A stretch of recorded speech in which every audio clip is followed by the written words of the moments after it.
বন্ধুরা, আশা করি তোমরা সবাই ভালো আছো। তোমার চ্যানেলে তোমাদের সবাইকে স্বাগতম। তো স্বাভাবিকভাবে তোমরা সবাই পরীক্ষা দিয়েছো এবং আশা করি ভালো পরীক্ষা দিয়েছো। তার কারণ যে প্রশ্নগুলো আমরা তোমাদের শেয়ার করেছিলাম তার মধ্যে অনেক অনেক প্রশ্ন কিন্তু হুবহু আমরা কমন পেয়েছি। আমরা প্রশ্ন উত্তরের সময় দেখে নেব, যেমন কোন সংস্থাকে বিশ্বের বিবেক বলা হয়, এই প্রশ্নটাও আমরা তোমাদের সামনে শেয়ার করেছিলাম। উত্তরটা হচ্ছে সাধারণ সভাকে। তারপরে দেখো, তারপরের যে প্রশ্নটা রয়েছে এই প্রশ্নটাও তোমাদের সামনে শেয়ার করেছিলাম যে নিরাপত্তা পরিষদের অস্থায়ী সদস্যদের কার্যকালের মেয়াদ কতদিন, 2 বছর, 5 বছর, 7 বছর, 9 বছর। এটার উত্তর হচ্ছে 2 বছর। তারপরের কোশ্চেন পর প্রশ্নগুলো কমন পেয়েছো তোমরা। এবার রাষ্ট্রবিজ্ঞানে কে সাধারণ সভাকে town meeting of the world বলেছেন? উত্তর হচ্ছে গেটেল। ঠিক আছে।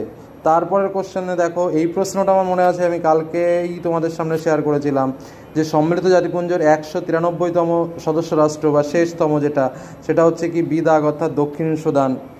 তারপরের প্রশ্নটা দেখো, বিশ্ব ব্যাংকের সদর দপ্তর কোথায় অবস্থিত? এই প্রশ্নটার তোমার উত্তর কিন্তু হচ্ছে ওয়াশিংটন ডিসিতে, মার্কিন যুক্তরাষ্ট্রে, যেটা উত্তর হবে। ঠিক আছে।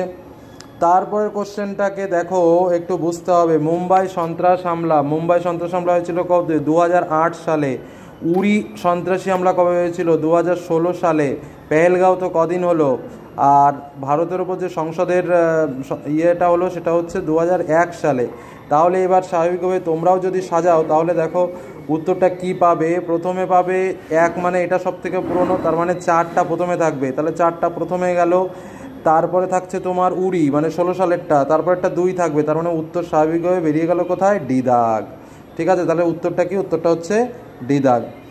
তারপরের প্রশ্নে আমরা চলে যাই, নিচের কোনটি একটি অপ্রথাগত নিরাপত্তা হুমকি নয়? প্রশ্নটা কিন্তু বুঝতে হবে, কারণ আমিও উত্তর করার সময় প্রথমে গুলিয়ে ফেলেছিলাম। অপ্রথাগত নিরাপত্তা হুমকির মধ্যে তোমার যেটা হবে সেটা হচ্ছে পারমাণবিক বিস্তার। এটা অপ্রথাগত। আর বাদ বাকি সাইবার হানা, জলবায়ু, এগুলো হচ্ছে সব মানে নিরাপত্তা হুমকি নয় বলেছে। প্রশ্নটা হচ্ছে নয় বলেছে। ঠিক আছে, তাহলে উত্তরটা হচ্ছে পারমাণবিক বিস্তার। পরের প্রশ্ন চলে আসি, এদের মধ্যে কোনটি প্রথাগত নিরাপত্তার উপাদান নয়? প্রতিরোধ, অস্ত্র নিয়ন্ত্রণ, জোট গঠন, এগুলো সবই উপাদান। তাহলে উপাদান নয় কোনটা? ক্ষমতার ভারসাম্য হচ্ছে সঠিক উত্তর। পরবর্তী প্রশ্ন, ভারতীয় পার্লামেন্টের রাজ্য পুনর্গঠন আইন পাশ হয় কত সালে? উত্তর হচ্ছে 1956 সালের 31শে আগস্ট, অর্থাৎ উত্তর হচ্ছে বি দাগ। তারপরের প্রশ্নে আমরা চলে আসি, এটা একদমই সহজ প্রশ্ন। জম্মু কাশ্মীরে 370 নম্বর ধারা বাতিল কবে করা হয়? 1919 সালের 5 আগস্ট। তাও জেনে রাখো, উত্তর হচ্ছে সি দাগ। তারপরে প্রশ্ন চলে আসি, গ্লাসনস্ত এবং পেরেস্ট্রয়কা নীতি ঘোষণা করেন কে? এক্ষেত্রে আমার উত্তর হচ্ছে মিখাইল গর্বাচেভ, অর্থাৎ উত্তর হচ্ছে এ দাগ। তারপরের প্রশ্নে আমরা চলে আসি, ঠান্ডা যুদ্ধের সময় যে সামরিক জোটটি পশ্চিমী দেশগুলির নেতৃত্ব দিয়েছিল, এটা অনেকে ভুল করেছে, এটার উত্তর কিন্তু হবে ন্যাটো। ঠিক আছে, এটার উত্তর ন্যাটো। এই প্রশ্নটা আমি তোমাদের শেয়ার করেছিলাম। START, স্টার্টের পুরো নাম কি? যেটা হচ্ছে আর্ম রিডাকশন ট্রিটি, অর্থাৎ উত্তর হচ্ছে বি দাগ। ঠিক আছে, উত্তর হচ্ছে বি দাগ। তারপরে কোশ্চেনে চলে আসো, উল্লিখিত কালক্রমিকভাবে সাজাও এবং সঠিক বিকল্পটি নির্বাচন করো। ঠিক আছে, এটা একটু সাজিয়ে দিয়ে আগে তোমাদের পটসডাম সম্মেলন কবে হয়েছিল? দেখো এখানে গুলিয়েছে কেউ প্রশ্নটা। এই পটসডাম সম্মেলন হয়েছিল 1945-এর, ভালো করে মনে রাখবে, 17ই জুন পটসডাম হয়েছিল। ঠিক আছে। আর মার্শালটার সঙ্গে গুলিয়ে দিয়েছে, সেখানে মার্শালটা হয়েছিল একই 1945-এর 5ই জুন। এই জায়গাটায় গল্পটা গড়মিল করে দিয়েছে। আচ্ছা, ঠান্ডা যুদ্ধের অবসান কবে হয়েছিল? 1991। আর সুয়েজ সংকট কবে হয়েছিল? 1956। এবার তুমি যদি পরপর সাজাও তাহলে দেখো ডি দাগ চলে আসবে। প্রথমে 4 দাগেরটা চলে আসবে, মার্শাল পরিকল্পনা, যেহেতু 5ই জুন, আর এটা হচ্ছে 17ই জুন। তারপরে চলে আসবে পটসডাম, তারপরে চলে আসবে তোমার সুয়েজ সংকট, তারপরে চলে আসবে তোমার ঠান্ডা যুদ্ধের অবসান, অর্থাৎ উত্তর হয়ে যাবে ডি দাগ। বোঝা গেল? তাহলে এটার উত্তর হচ্ছে ডি দাগ। এটাই কিন্তু উত্তর হচ্ছে। অনেকে বি দাগ করে আসবে আমি জানি, কিন্তু ওই বা অন্য কোনো কিছু করে আসবে, কিন্তু অ্যান্সার কিন্তু ডি দাগই হবে। তারপরে চলে আসো দাতাত শব্দ। এই প্রশ্নটাও কমন পেয়েছো। দুটি দেশের মধ্যে অবিশ্বাস, একদম পুরো হুবহু, মানে অক্ষরে অক্ষরে মিল পেয়েছো তোমরা এটা।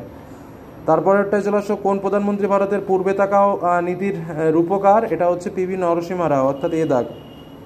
তারপরে কোশ্চেন, ভারতের দ্বিতীয় পারমাণবিক পরীক্ষার সাংকেতিক নাম কি ছিল? এটা হচ্ছে ছিল তোমার অপারেশন শক্তি, ডি দাগ।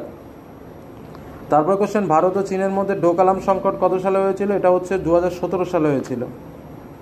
তারপর কোশ্চেন, ভারত ও মার্কিন যুক্তরাষ্ট্র কোন কৌশলগত নিরাপত্তামূলক সংলাপের সদস্য? উত্তর হচ্ছে কোয়াডের সদস্য। এই প্রশ্নটা অনেকেই ভুল করেছে, সবাই সিটো বা সার্ক এসব লিখে রেখেছে, কিন্তু উত্তর হচ্ছে কোয়াড।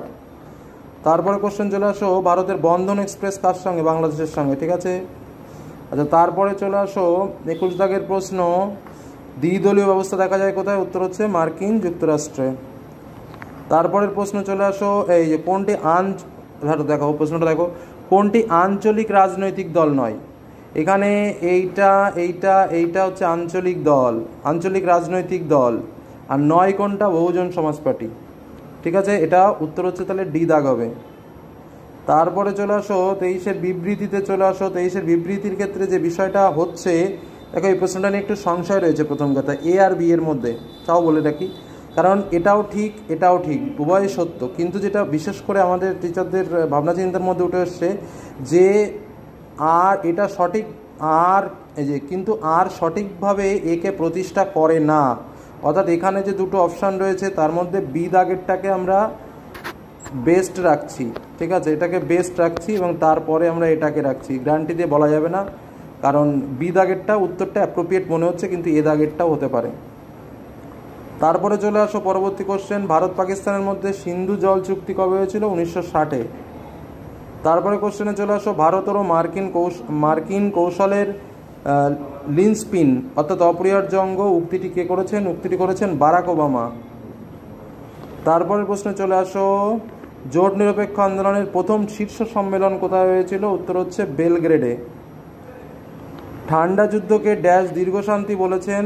এটার উত্তর হচ্ছে, এই প্রশ্নটা দেখো, ঠান্ডা যুদ্ধকে এই প্রশ্নটা নিয়ে একটু গড়মিল আছে, লং পিস, কারণ এখানে গ্যাডিস, অনেকে হয়তো উত্তর করেছো গ্যাডিস বা জজ কেন্নান, সরি, অনেকেই উত্তর করেছো জজ কেন্নান, কিন্তু হ্যাঁ হয়তো তারা নম্বরটা পাবে, কিন্তু অ্যাকচুয়ালি প্রশ্নটাই ভুল। কেন বলি? কারণ এই দীর্ঘশান্তি কথাটা বলেছিলেন হাটন আর বার্গেট, ঠিক আছে। কি বললাম? হাটন আর বার্গেট, কিন্তু কিছু কিছু বইয়ে জর্জ কেন্নান দেওয়া আছে, যার জন্য অনেকেই জর্জ কেন্নান করেছে, কিন্তু অ্যাকচুয়ালি প্রশ্নটার উত্তর হচ্ছে বার্গেট, এটুকু জেনে রাখো। আর আমরা আপাততভাবে ওই যেটা সরকার কি পাঠায় তার জন্য অপেক্ষা করব, আর এমনি জর্জ কেন্নানকেই রাখছি।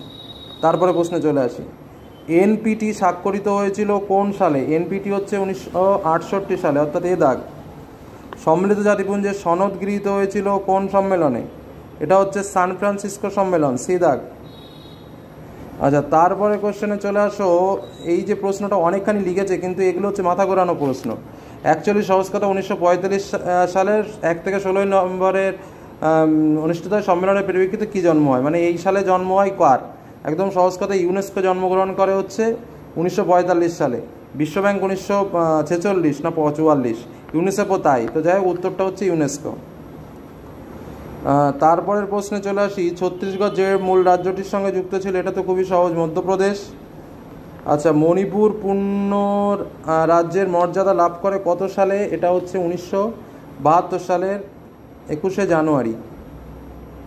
তারপরে সঠিক উত্তর মেলাও, এটা একদমই সহজ দিয়েছে, হরি সিং তোমার কাশ্মীরের মহারাজা, বি.আর. আম্বেদকর আইনমন্ত্রী, সরি বি.আর. আম্বেদকর হচ্ছে রাজ্য বি.আর. আম্বেদকর আইনমন্ত্রী, ঠিক আছে।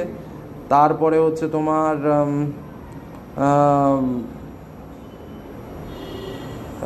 ফজল আলী হচ্ছে তোমার উত্তরটা হচ্ছে বি দাগ হবে, ঠিক আছে।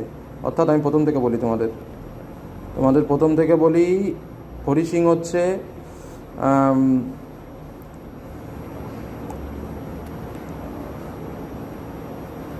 এটা এই দাগ যেটা, সেটা হচ্ছে হরি সিং হচ্ছে কাশ্মীরের মহারাজা হলো। তারপরেরটা চলে আসো, ঠিক আছে, হরি সিং হচ্ছে কাশ্মীরের মহারাজা, ডক্টর বি.আর. আম্বেদকর হচ্ছে আইনমন্ত্রী। তারপরে চলে আসো, ফজল আলী হচ্ছে রাজ্য পুনর্গঠনের কমিশনের সভাপতি, সর্দার বল্লভভাই প্যাটেল হলো স্বরাষ্ট্রমন্ত্রী। এই হলো আমাদের মিল, ঠিক আছে। তাহলে আমাদের উত্তরটা কোনটা হবে? এ দাগ হচ্ছে 3, বি দাগ হচ্ছে 2, বি দাগ হচ্ছে 1। তাই দেখো 3 আর 1 কোথায় আসছে? ডি দাগেরটার সঙ্গে মিল হচ্ছে, ঠিক আছে। এটার উত্তর হচ্ছে ডি দাগ, ঠিক আছে। 33-এর ডি দাগ উত্তর। হ্যাঁ, তারপরে চলে আসো, ভারতের দলত্যাগ বিরোধী আইন প্রণীত হয় কত সালে? এটার উত্তর হচ্ছে 1985 সালে। তারপরে কোশ্চেনে আমরা চলে যাই, সম্মিলিত জাতিপুঞ্জের বর্তমান মহাসচিব আন্তোনিও গুতেরাস।